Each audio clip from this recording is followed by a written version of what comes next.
you have an amazing body. Now, honestly, your body is capable of doing more than you ever dreamed of. Now, just take our immune system, for instance. Our immune system is designed like this. First thing to do is identify an invader, whether that's a bacteria or a virus or whatever that might be. The immune system goes out, it has these cells that are specialized to look for invaders. Once those invaders are identified, it calls in other ones. These other ones come in and they attack it and they engulf it, they break it down, and then they show it to another part of the immune system. Ideally, that first round of defense takes care of everything. We don't have to think about it again. But if it's a big enough invasion, then it shows it to a whole other part of your immune system. Other cells come around, look at this thing, create what's called antibodies to that thing, and then those are memory cells. Those stay in our body so that the next time we encounter this thing, we can send out those assassins and take care of it. Now, that is a very simplified version of what our immune system does, but isn't that awesome? Just completely amazing. And it's very expensive. Now, what do I mean by that? It is very expensive in that it takes quite a bit of energy to do that job, and it takes a lot of different nutrients to make sure all of those things function appropriately. So, where do we get our energy and our nutrients from? Our food, right? We get energy and nutrients from food. In fact, biologically, it's the only reasons we eat: energy and nutrients. So, if we want our body to work its best, if we want our immune system to work its best, what do we need to give our body? Energy and nutrients. And we need to do it in ways that are congruent with what the human body needs. Now, what's the healthiest, simplest, best way to feed the body? It's the way that we were designed to eat.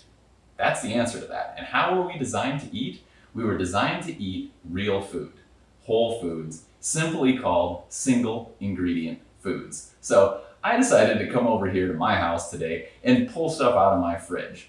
I figured this is what we eat anyway. I'm just going to pull it out, see what we have. No special shopping trip needed. And fortunately, here it is. It's all these single ingredient foods that we eat. I'm going to start with the meat side of it, because oftentimes people think, oh, if you eat healthy, you can't eat meat or something like that. Well, no, not true. But the meat you eat needs to be a whole thing, a single ingredient thing. So what did I do?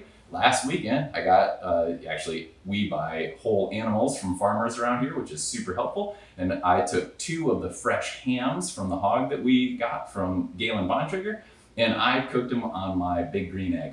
And that was it. I put a nice, rub on there. I cooked them on the big green egg, and now we're eating ham for like the next 2 weeks, fresh ham for the next 2 weeks. Other sources of protein. This is an egg. Right? One ingredient, single ingredient food. And eggs are the most complete source of protein known. If you're not sensitive to eggs and you're getting healthy eggs that are raised out on the grass, eating bugs and things like that, then eggs are a fantastic source of nutrients and some energy. Lots of protein in there and some good stuff in the yolks too. All right, now we go to some packaged stuff where, yes, this has a barcode, but again, it's a barcode full of single ingredient stuff. So this is from JW's, our local grocery store here. They've got this Organic Girl 50-50 blend, which is spring mix and baby spinach. I know exactly what those things are, and they make fantastic salads. This, everybody knows, carrots and celery, and I just spilled. That's all right. These, cucumbers. I don't know when you're watching this, but these are fresh from my garden today. I love that. Also fresh from the garden today, kale. I take the kale off the stems, I chop it up right away, and I stick it in a bag, one of these green bags that keeps things fresh for a long time, and then I saute it in the morning with my eggs. That's my breakfast, and then I put fresh sprouts on there too. I don't know if you have access to fresh sprouts in your grocery store, but I know you have access to them on your countertop. That's where I get them. I grow my own sprouts. If you want to know more about that, check out my YouTube channel. I've got things about that. Avocado, single ingredient food that happens to be my favorite food on earth. Beets, tremendously nutritious. Blueberries, again, single ingredient. Plum, love it. Almond butter, love almond butter. What's the ingredient in there? Almonds. It also has a little bit of salt, makes it taste even better, and salt is not bad for you. And then nuts. These happen to be almonds. We also have pecans and walnuts in there, good sources of protein and healthy fats and lots of minerals.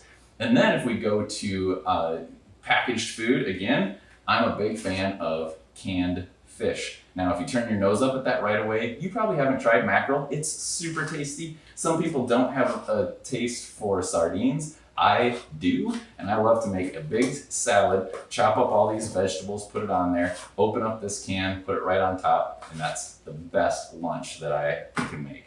So there's a lot of nutrients sitting here. There's some energy sitting here, but not a whole lot of calories. So what I do for that is I make sure that I add healthy fat to my salads. This happens to be straight old extra virgin olive oil.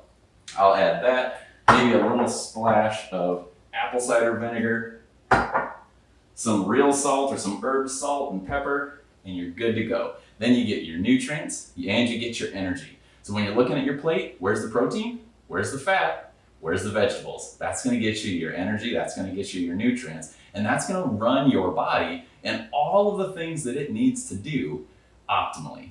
That's how we gotta start thinking about our food. Yes, we want it to be delicious, and we want it to fuel our body and give it the nutrients necessary so that it can function optimally in the face of whatever it might encounter, including crazy viruses that we've never heard of. All right, I'm Dr. Chris Grier, the Bright Futures Chiropractic. Make sure that you're filling your cupboard with good, healthy foods, and make sure you're filling your refrigerator with lots of fresh fruits, vegetables, and healthy meat that you got, hopefully, from your local farmer. All right, get out there, get some good food, stock up, and absolutely enjoy your next meal.